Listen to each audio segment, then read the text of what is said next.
কি দারুণ! আবার দেখো, ঘড়ির কাঁটা এখন বিকেল 5টা এবং অনেক দিন পর আবার বৃষ্টির দেখা পাচ্ছি ইউকেতে।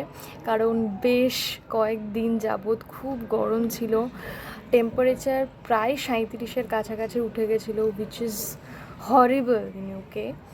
বাট আজকে বেশ মেঘলা আকাশ, বৃষ্টি হচ্ছে থেমে যাচ্ছে, বৃষ্টি হচ্ছে থেমে যাচ্ছে, which is a usual weather in London, UK. তো তোমাদের সাথে ভাবলাম ওয়েদারটা একটু শেয়ার করি। বেশ একটা মনোরম ঠান্ডা ঠান্ডা পরিবেশ। এখন যদিও বা বৃষ্টিটা দেখো মেঘ, এই যে কি দারুণ! আবার দেখো মেঘের ফাঁক দিয়ে ওই দেখো রোদটা পড়ছে, রাস্তাটা দেখতেই পাচ্ছ পুরো ভিজে, কারণ একটু আগেই বৃষ্টি হচ্ছিল।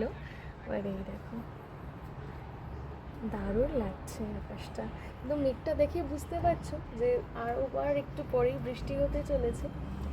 বাট এখন দারুণ লাগছে, বাকি আকাশটা তো পুরো শরতে, মানে মা আসছে, দুর্গা পুজো ইজ হেয়ার, সেটা বলেই দিচ্ছে। যদি বা ইউকের আকাশ প্রায় বেশিরভাগ টাইমটা এরকমই থাকে গরমকালটা। তো ভাবলাম তোমাদের সাথেও শেয়ার করি, শুধু আমি একা উপভোগ করবো কেন, তোমাদেরকেও দেখাই। আজকের জন্য এটুকু, সবাই খুব ভালো থেকো।